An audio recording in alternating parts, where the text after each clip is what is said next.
It's time for the Friday Night Football Game of the Week, covered by Warren and Griffin, local lawyers you love.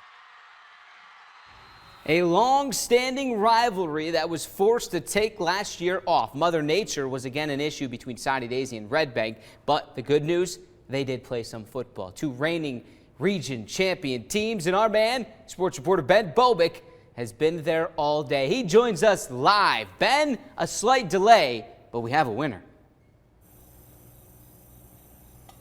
For a second there, Paul, I got a little scared there because we get to see each other there in the 6 o'clock. We had to wait at least 30 more minutes, but these two teams have been waiting 2 years to play each other. There's a lot of hype around the Soddy Daisy Trojans coming back as region champions here for the first time in 22 years. And a little bit of question about Red Bank's offense with no Calvin Jackson. But if you watch tonight's game, I don't think you're leaving with any more questions.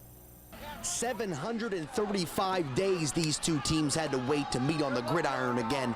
Both defending region champs in their respective classifications. Three-year starter Maddox Wilkie got his hands on the ball first and wastes no time finding his favorite target on the third play of the game. Lucas Brown, like a barber the way he's cutting. Just like that, Red Bank on top 7-0. And how about an encore? Great pocket presence from Wilkie, who drops a dime to Brown, who runs under it just like that again.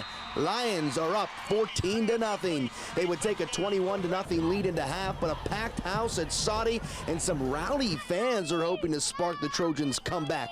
Soddy gets the ball first to start it, but it turns south right away. Clark Lockerbie jumps the route to put Red Bank in business. Lumiere Strickland scores, and the Lions put their foot on the gas en route to a 38-7 Week 1 win over their rival Soddy Daisy, and the tone was set from the get-go from their seniors. Rightfully so. We graduated a lot of talented players who won a lot of games, a lot of championships, but we have a lot of seniors back that have played in those games. They haven't been waiting. They've been on the field bleeding and battling with those guys. So their experience, they're calm, they're poised, their leadership, even us as a coaching staff lean on them. Hey, let's take it, lead it. You know what it looks like. So we can't say enough about our seniors with experience.